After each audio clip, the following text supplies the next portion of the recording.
감사합니다. 수고 많으셨습니다. 자, 최근에 사도행전 말씀을 생각해 보면서요, 초대교회 같은 교회라는 제목으로 말씀 증거를 두 차례 했었습니다. 오늘 한 번 더 같은 제목으로 말씀을 증거하려고 합니다. 사도행전은 그만큼 초대교회의 모습이 많이 나와 있는 거죠. 또한 사도행전에 나타나 있는 초대교회의 모습은 바로 오늘날 교회들의 표상이기 때문에 그렇습니다. 마침 또 오늘이 우리 계산교회 설립 62주년 기념 주일 아닙니까? 그럼 오늘 본문에 나타나 있는 초대교회와 초대교회 성도들의 모습을 통해서 우리가 배워야 할 점이 무엇이라고 생각하십니까? 먼저 17절, 18절 말씀 한번 읽어보시겠습니다. 사도행전 5장 17절, 18절. 자, 함께 읽으십니다. 대제사장과 그와 함께 있는 사람, 즉 사두개인의 당파가 다 마음에 시기가 가득하여 일어나서 사도들을 잡아다가 옥에 가두었더니. 오늘 본문은요, 우선 기독교 역사상 두 번째 박해가 시작되는 모습을 보여주고 있습니다. 몇 번째 박해라고요? 두 번째 박해요. 첫 번째 박해인 사도행전 4장 1절 이하에 나와 있는 박해죠. 그 박해와 비교를 좀 해보셔야 됩니다. 첫 번째 박해는 어떤 박해였습니까? 오순절 성령 강림 직후에 사도 베드로가 성전 미문에 앉아있는 나면서부터 못 걷게 된 구걸하는 사람을 고친 때에 있었던 사건이죠. 그때 사도들이 왜 옥에 갇혔습니까? 자, 4장 1절 2절을 다시 한번 보시죠. 4장 1, 2, 3절을 보십니다. 1절 보세요. 사도들이 백성에게 말할 때 제사장들과 성전 맡은 자와 사두개인들이 이르러 예수 안에 죽은 자의 부활이 있다고 백성을 뭐하고 뭐하는 걸 싫어했어요? 가르치고 전하는 걸 싫어했어요. 그들을 잡음에 붙잡아 가지고요, 날이 이미 저물었으므로 이튿날까지 어떻게 했습니까? 네, 옥에 가두었어요. 사도들이 왜 감옥에 갇혔어요? 날이 저물었기 때문에요. 그래 이튿날까지 가두었다가 그 다음날 이제 공회를 열은 거죠. 그리고는 4장 18절에 보시는 대로 도무지 예수의 이름으로 말하지도 말고 가르치지도 말라고 위협만 하고 내놔줬습니다. 뭐 취조를 해보니 별 혐의가 없는 거죠. 그러나 이번에는 지난번처럼 날이 이미 저물었기 때문에 가둔 것이 아니고요. 사두개인의 당파가 다 마음에 시기가 가득해서, 뭐가 가득해서요? 시기가 가득해서 사도들을 잡아다가 계획하고 옥에다 가둬버렸다는 거예요. 지난번에는 잡았다가 날이 이미 저물었기 때문에 가뒀습니다만 이번은 계획적으로 옥에 잡아서 투옥을 하고 채찍질까지 했어요. 점차 기독교인들에 대한 박해가 심해지는 것을 알 수 있습니다. 역사상 그 극심한 기독교인에 대한 박해가 오늘 본문부터 사실은 시작됐다고 할 수 있습니다. 감옥에 가두고 채찍으로 때리니 말이죠. 이때 잡아다 가둔 사람이 누구라고요? 사두개인들이요. 사두개인들은 부활을 믿지 않는 사람들이니까요. 그런데 사도들이 예수님이 부활하셨다고, 예수 안에 죽은 자의 부활이 있다고 백성을 가르치고 전하니까 싫어하고 더 나가서 시기하고 질투했어요. 사두개인들이 사도들을 잡아다 옥에 가뒀어요. 그런데 무슨 일이 일어났습니까? 19절 이하를 보시겠습니다. 사도행전 5장 19절부터 21절을 보시죠. 19절 보세요. 첫 단어가 뭡니까?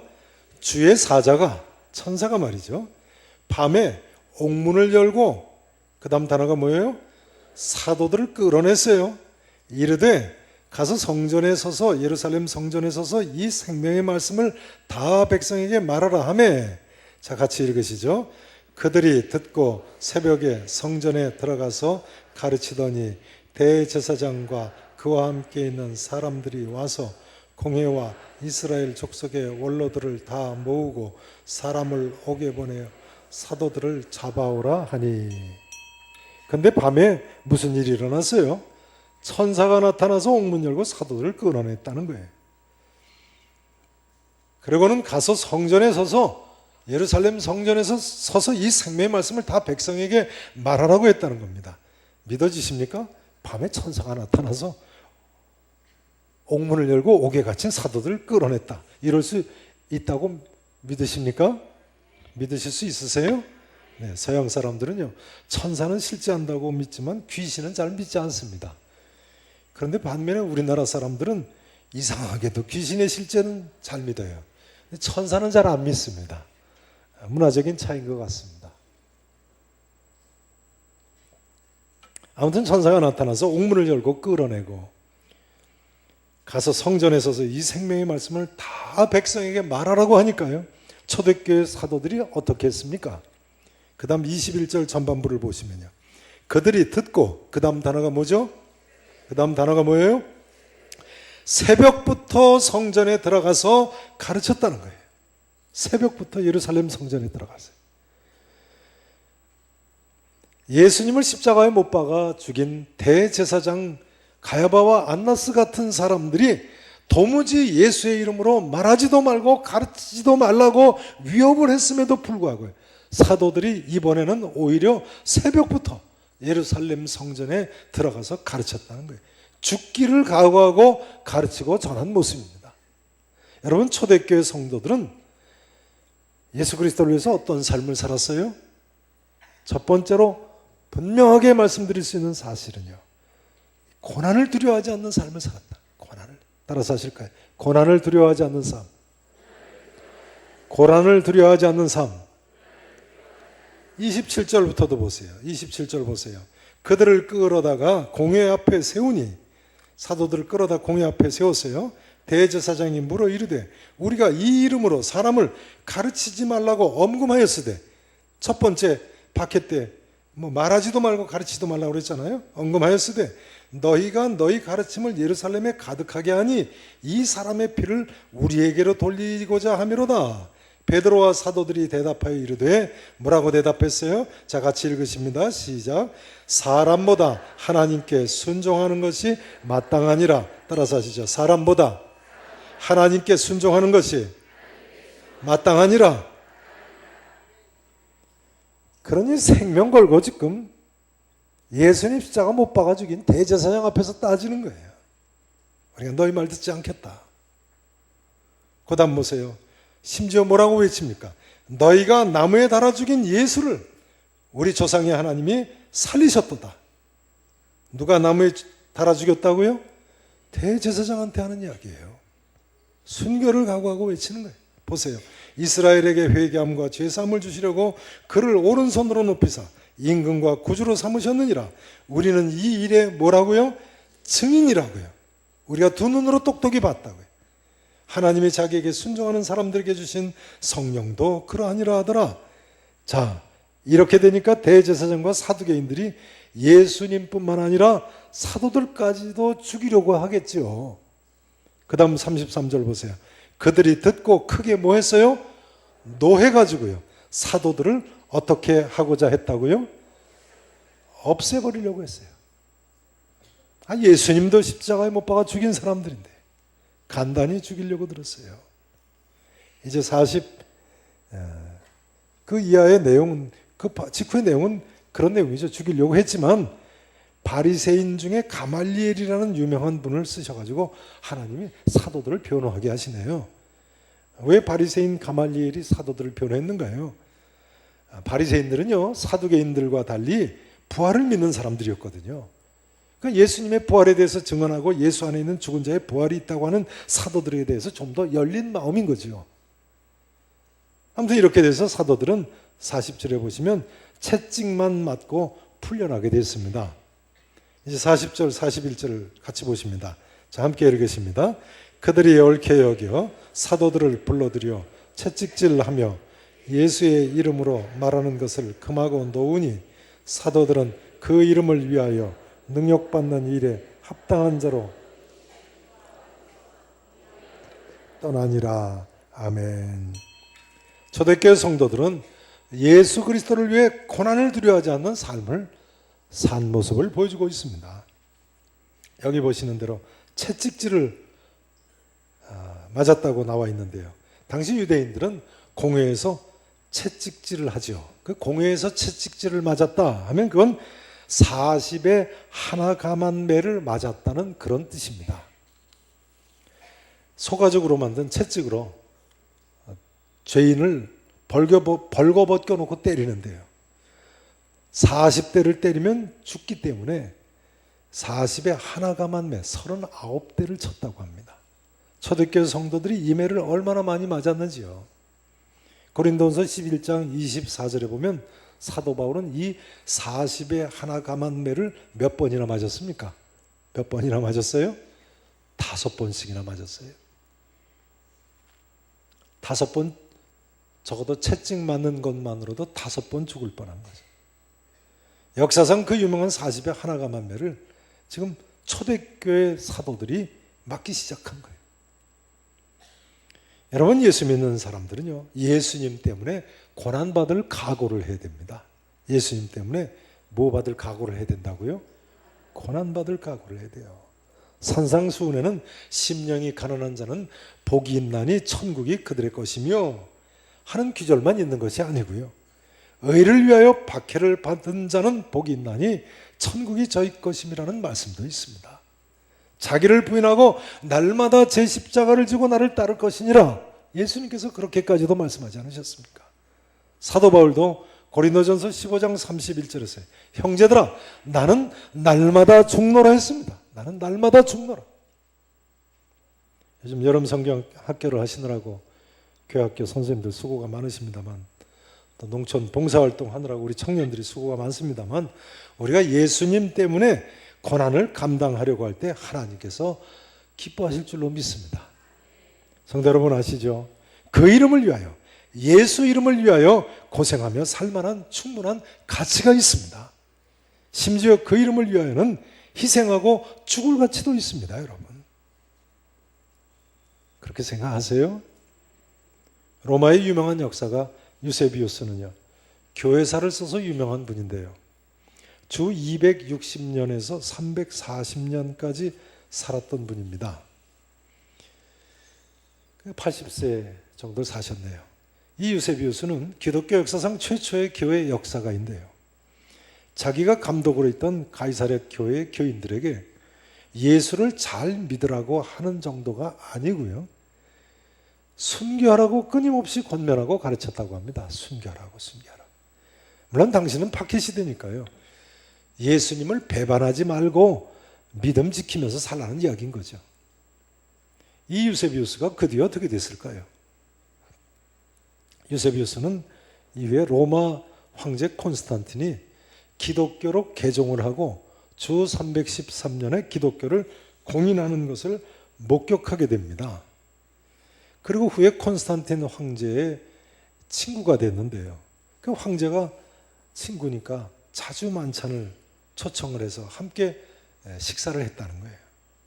심지어 콘스탄틴 황제하고 만찬을 하면서 황제가 어떻게 믿게 되었는가 하는 간증을 듣기까지 합니다. 그래서 콘스탄틴 황제가 불신 시절에 젊었을 때 십자가를 환상 중에 전쟁 때 봤다는 그런 유명한 간증도 바로 이 유세비우스가 직접 황제에게 듣고 전하는 간증입니다. 직접 들었어요. 하나님 뜻대로 살려고 애쓴 한 성도를 하나님께서 마침내 축복해 준 것으로 봅니다. 믿음의 용사 다윗은요, 시편 34편 19절에서 이렇게 고백하고 있습니다. 의인은 고난이 많으나, 의인은 뭐가 많다고요? 고난이 많다고요. 그러나 여호와께서 그의 모든 고난에서 건지시는도다 했습니다.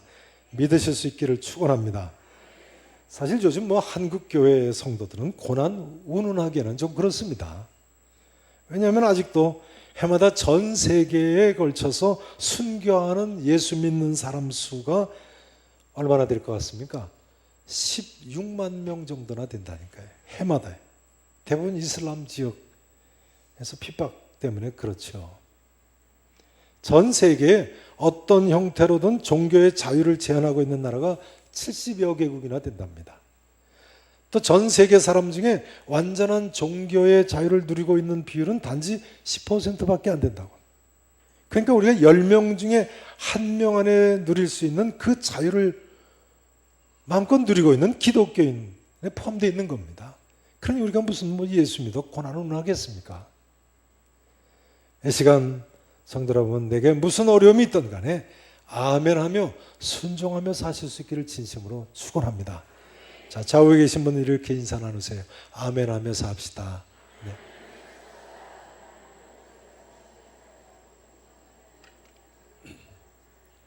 초대교회 성도들은 두 번째로요, 따라서 하시죠. 항상 기뻐하는 삶. 항상 기뻐하는 삶. 항상 기뻐하는 삶을 살았어요. 41절 말씀을 보세요. 사도들은 그 이름을 위하여 능력받는 일에 합당한 자로 여기심을 뭐 했다고요? 기뻐했다고요. 초대교회 성도들은요, 기뻐하는 정도가 아니라 심지어 채찍질을 맞고도 40에 하나가만 매를 맞고 죽게 됐는데도 불구하고 그 이름을 위하여, 예수 이름 위하여 능력받는 일에 합당한 자로 여기심을 기뻐했다. 성도 여러분, 예수님을 믿음으로 어느 정도의 기쁨을 누리며 살고 있습니까? 초대교회 성도들은 예수님 믿어 고난과 모욕과 능욕을 받는데도 기뻐했는데, 대단한 거죠. 그러니까요, 여러분, 교회 와서도요, 사실은 고생스러운 일은 남 시키지 말고 내가 해야 됩니다.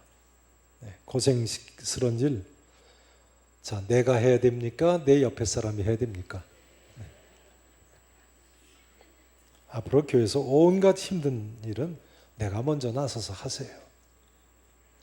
예를 들자면요, 교회 주차장 통제를 지난주부터 한다고 광고를 드렸습니다만, 지난주에 자동 차단기 설치가 늦어져서 못했습니다.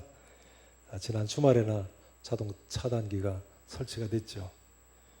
앞으로 교인분들은요, 특별히 교회 중직되시는 분들은요, 주차하실 때 자동 차단기가 내 차 가지고 오면 자동으로 열려도 좀 교회에서 멀리 대시고 걸어오세요. 특별히 어떤 날 더 멀리 대셔야 되겠습니까? 오늘같이 비 오는 날에, 오늘같이 더운 날에, 추운 날에 좀 멀리 대고 오세요. 아멘 하시는 분 한 분도 안 계세요.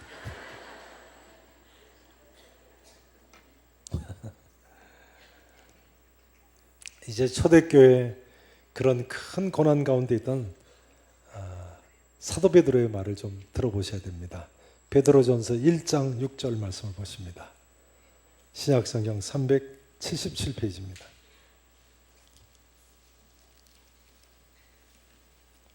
(377페이지) 보세요.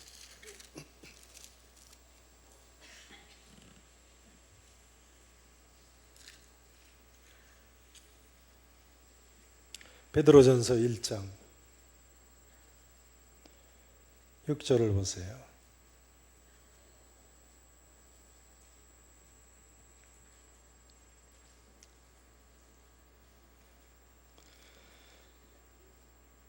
사도 베드로가 뭐라고 합니까? 1장 6절 제가 봉독드립니다. 그러므로 377페이지입니다. 다 보세요. 너희가 이제 여러 가지 무엇으로 말미암아요? 시험으로 말미암아. 초대교회 성도들이 많은 시험과 고난이 있었어요. 그런 시험으로 말미암아 잠깐 근심하게 되지 않을 수 없으나 오히려 크게 뭐 한다고요? 기뻐하는 성도들이었어요. 시험, 여기 시험이라는 단어는요, 예수님 동생 야고보가 야고보서 1장 2절에 보면 같은 헬라어 단어를 사용해서 이렇게 이야기합니다. 내 형제들아, 너희가 여러 가지 시험을 당하거든 온전히 기쁘게 여기라. 여러 가지 시험을 당하거든 어떻게 여기라고요? 온전히 기쁘게 여기라고 했어요. 그런데 사도 베드로도 똑같은 이야기를 하네요. 너희가 여러 가지 시험으로 말미암아 잠깐 근심하게 되지 않을 수 없으나 오히려 크게 기뻐하는도다. 진실된 초대교회 성도들의 모습입니다. 그럼 왜 이렇게 기뻐하고 왜 이렇게 기뻐하는 것이 당연합니까? 그 다음 7절을 보세요. 너희 믿음의 확실함은 불로 연단하여도 없어질 금보다 더 귀하여 예수 그리스도께서 나타나실 때에 뭐와 뭘 얻게 할 것이라고요? 칭찬과 영광과 존귀를 얻게 할 것이라. 왜 이렇게 기뻐하고 왜 이렇게 기뻐하는 것이 당연합니까? 여러분, 예수 믿으면요, 그 어떤 고난도 시험도 시련도 다 달게 받을 수 있다. 왜 그렇습니까? 예수 그리스도 나타나실 때에 칭찬과 영광과 존귀를 얻게 될 것이기 때문에 그렇습니다. 잘하였도다 착하고 충성된 종아. 주님이 주시는 칭찬과 영광과 존귀를 얻게 될 것이기 때문에 믿으실 수 있기를 진심으로 축원합니다. 그렇기 때문에 성경은 오히려 항상 기뻐하라, 범사에 감사하라고 말씀하십니다. 이것이 그리스도 안에 있는 너희를 향하신 하나님의 뜻이니랍니다. 성도 여러분, 믿음 때문에 항상 기뻐하시고 참으로 하나님 원하시는 대로 사시기를 축원합니다. 자, 여기 계신 분 서로 이렇게 인사 나누시죠. 웃으면서 삽시다. 자.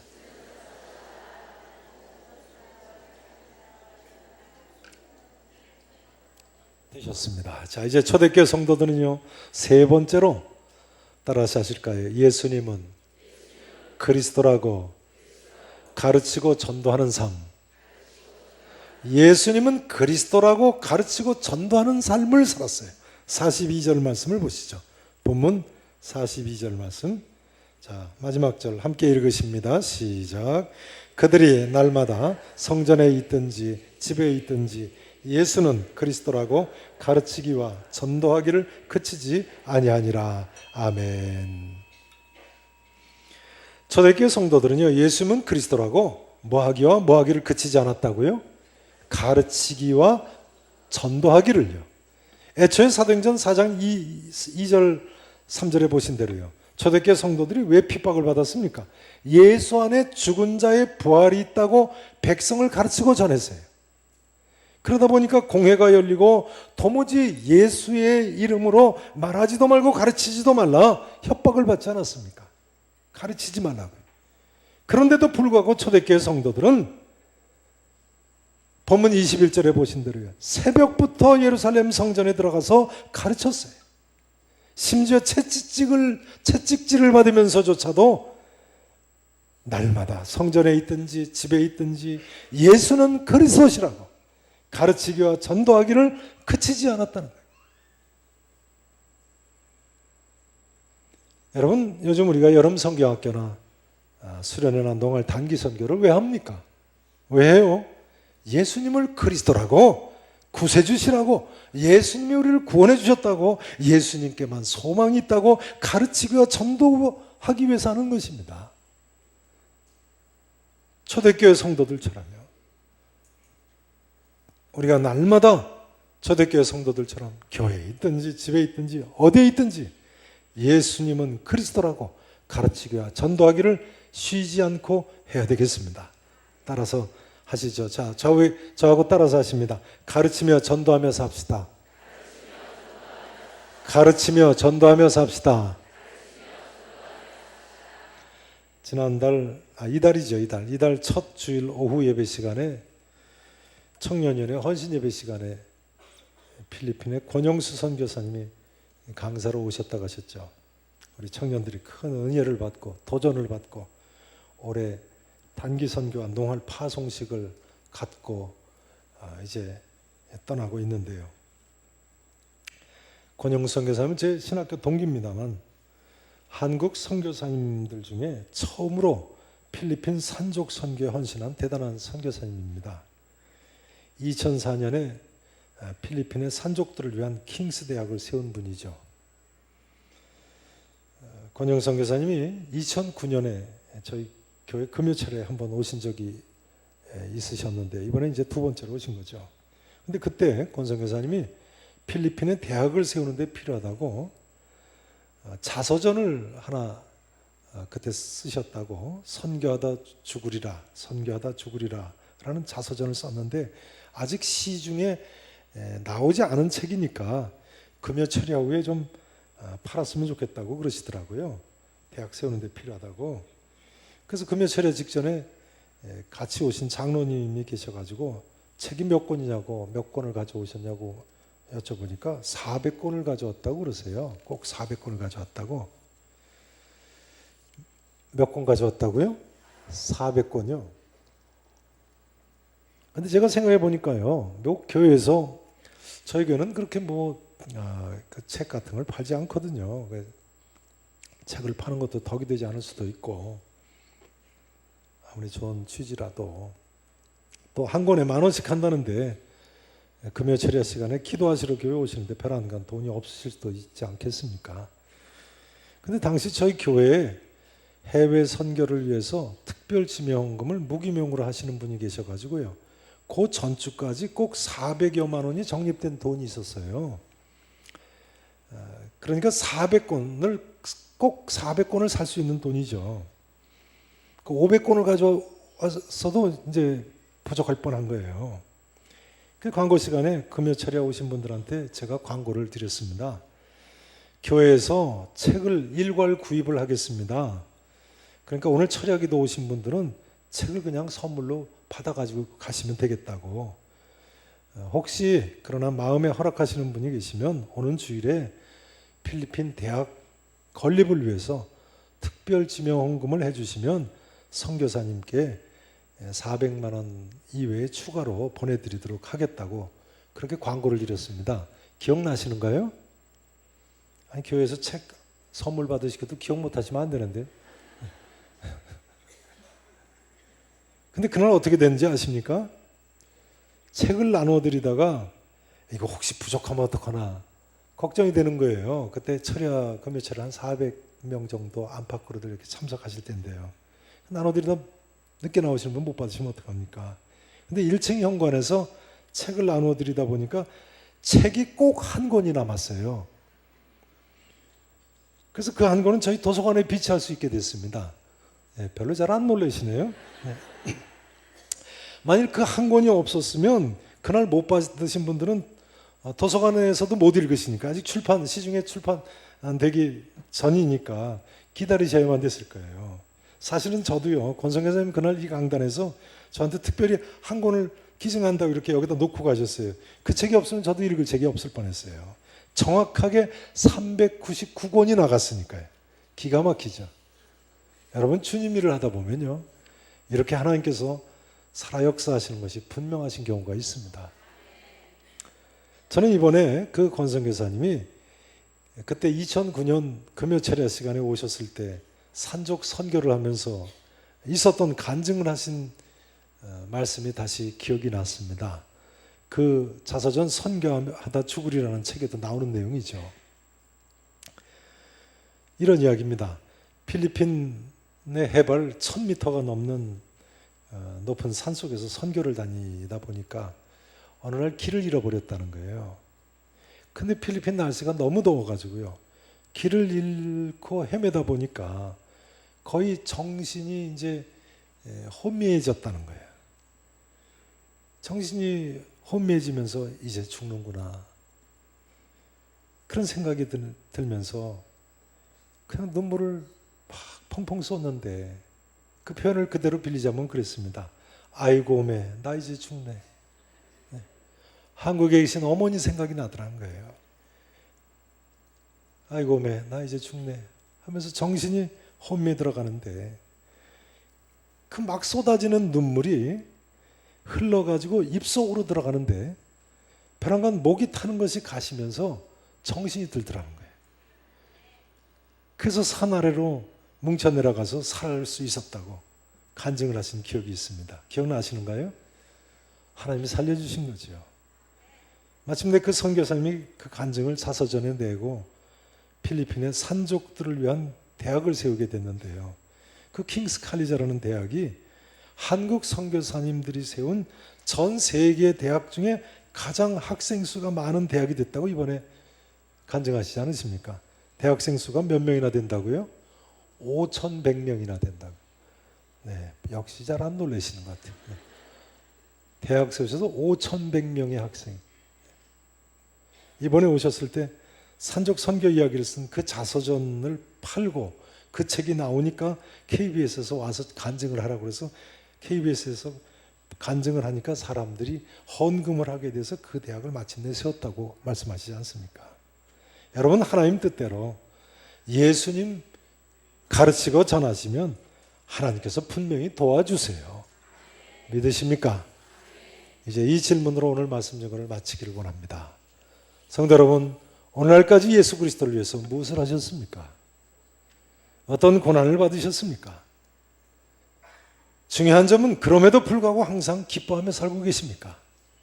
가르치는 일과 전도하는 일에 얼마나 헌신하고 계십니까? 우리 모두 초대교회 성도들처럼 살고 또한 초대교회 교회와 같은 교회를 꾸미기를 우리 구주 예수 그리스도 이름으로 간절히 축원하겠습니다. 어느 한 날 우리 앞에 칭찬과 영광과 존귀가 있을 줄로 분명히 믿습니다. 기도하시겠습니다. 전능하시고 분명히 살아계신 우리 아버지 하나님, 놀라우신 하나님의 은혜와 축복 가운데 이 시간도 이 자리에 나와서 무릎을 꿇었습니다. 사랑하는 종들을 기억해 주시옵소서.